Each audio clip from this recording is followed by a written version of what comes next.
Mummy मारेगी मुझे, मन में मनन कर। इस पंक्ति में कौन सा अलंकार है, आप मुझे कमेंट करके जरूर बताएंगे। तो आज की क्लास शुरू करते हैं अरुणा कालिया के साथ। आज मैं अलंकारों पर आधारित विकल्पीय प्रश्न लेकर आई हूँ। देखते रहें, पूरा वीडियो देखें, ये मोस्ट इम्पॉर्टेंट है बोर्ड के एग्जाम के लिए।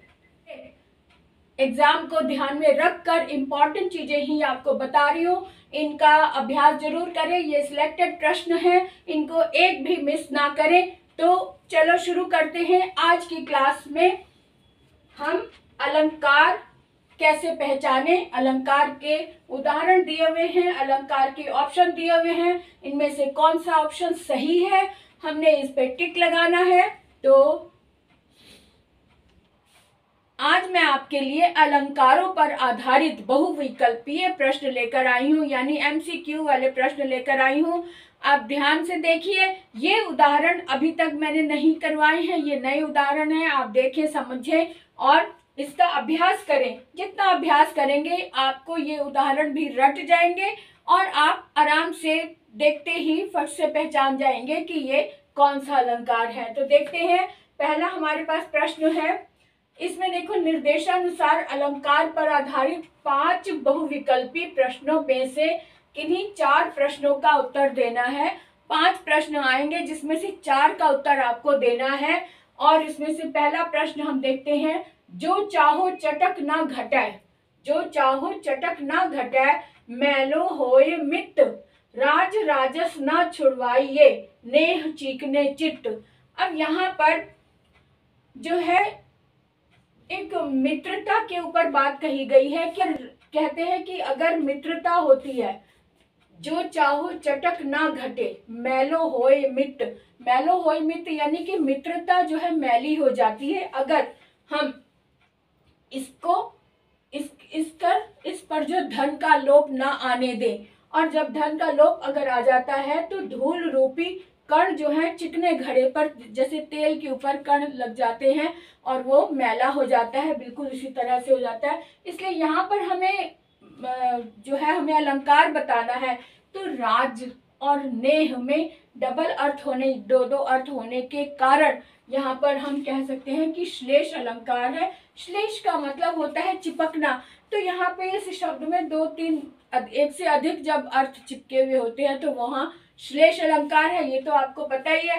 तो हमारे पास यहाँ पे राज और नेह में कई अर्थ है, इसलिए यहाँ पर हम कह सकते हैं कि ये श्लेष अलंकार है। उसके बाद देखो, फूले कास सकल मही छाए, जनु रसा ऋतु प्रकट बुढ़ाई। इनमें प्रयुक्त अलंकार कौन सा है? फूले कास सकल मही छाई, जनु रसा ऋतु प्रकट बुढ़ाई। यहाँ पे जनु शब्द आया है, रसा ऋतु, ऋतु जो है वो ऋतु यानी कि मौसम की बात हो रही है। रसा जो है वो जो बारिश का पानी होता है, बारिश की ऋतु होती है, उसके ऊपर आई है कि प्रकट बुढ़ाई। ऐसा लग रहा है जैसे वर्षा की ऋतु जो है बुढ़ा गई है, बुढ़ापा आ गया है। क्यों? क्योंकि फूले कास सकल मही छाई, जो घास है ना, घास के ऊपर फूल आ गए, उगाए हैं, ऊपर पर सफेद फूल आ जाते हैं। जब बारिशें बंद हो जाती है तो घास जो है वो खूब बड़ी बड़ी हो जाती है और उनके ऊपर फूल आ जाते हैं। तो इसका मतलब ये पहचान होती है कि अब बारिश बंद हो गई है। तो यहाँ पे उसी वही बात बताना चाह रहे हैं कवि कि ऐसा लग रहा है घास के ऊपर जो फूल आ गए उसको देख के ऐसा लगता है कि बारिश जो है वो, ऐसा लग रहा है जानो कि बारिश जो है वो बुढ़ा गई है, बूढ़ी हो गई है। तो इसलिए और साथ में जनु शब्द आया है। अगर हमें अर्थ नहीं भी आता तो कोई बात नहीं, जनु शब्द आया, जनु का मतलब होता है जानो या मान लो। तो जनु शब्द है, इसलिए यहाँ पर हम कह सकते हैं कि ये उत्प्रेक्षा अलंकार है। जहाँ पे जनु, जानो, मनो, मानो शब्द आता है तो वहाँ है ना जैसा तैसा ये शब्द आते हैं, तो हम कह सकते हैं ना उत्प्रेक्षा अलंकार है। तो जनु शब्द आया है इसलिए यहाँ पे उत्प्रेक्षा अलंकार है। आगे देखो, मानो भीत जानी महासीत, तय पसारी पानी मानो। अब यहाँ पर भी मानो शब्द आया है, मानो, इसलिए हम फौरन पहचान लेते हैं कि मानो शब्द होने के कारण उत्प्रेक्षा अलंकार है। यहाँ पर भी उत्प्रेक्षा अलंकार है ना। आगे देखें, इस सोते संसार बीच जग कर सज कर रजनी बाले। अब यहाँ पर सोते संसार बीच यानी कि रजनी का मतलब रात होती है। तो रजनी को एक बालिका के रूप में देखा है कवि ने। कहते हैं कि इस सो रहे संसार के बीच में तू क्यों जग कर तू क्यों अपने जो एक होती ना रात की रानी होती है, तो वो अपनी खुशबू फैलाती है, पूरे सब में ऐसा लगता है कि गजरे बांट रही है। तो इसी बात को ध्यान में रखकर कवि कहते हैं कि रजनी बाले, रात की रानी से कह रहे हैं कि तू रात को जाग कर क्यों सबको गजरे बांट रही है, यहाँ पे तो संसार सो रहा है। तो यहाँ पर पौधे की बात हो रही है, रात की रानी की बात हो रही है, लेकिन कवि इस तरह से बात कर रहा है जैसे कि कोई वहां पे मानव हो, यानी सच में बाला हो, सच में कोई युवती हो।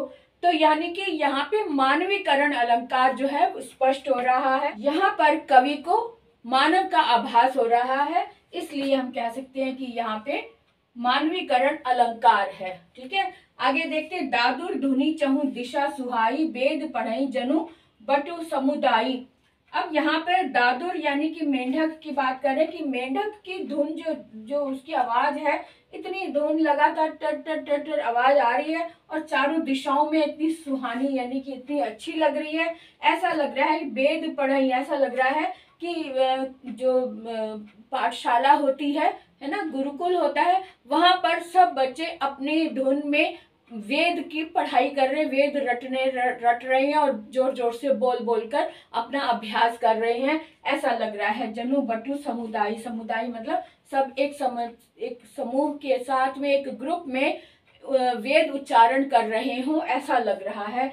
तो यहाँ पर जो है ये चौपाई है एक जो रामचरितमानस से ली गई है और किष्किंधा कांड से।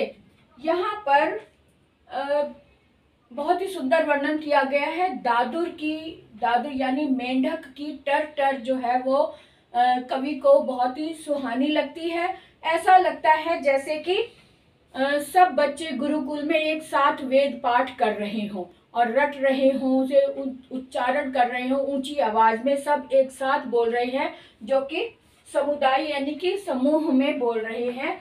वेद पढ़ई जनु बटु समुदाय, बटु यानी बच्चे जो है वो समुदाय में बैठकर ऊंची आवाज में एक साथ पढ़ रहे हैं, वेद पाठ कर रहे हैं, ऐसा कवि को जान पड़ता है। और यहाँ पर क्योंकि जनु शब्द आया है, जनु शब्द आपको पता है उत्प्रेक्षा अलंकार में आता है ना, तो जनु शब्द होने के कारण हम कह सकते हैं कि यहाँ पर उत्प्रेक्षा अलंकार है, इसलिए हम खा को टिक कर देते हैं उत्प्रेक्षा अलंकार पर।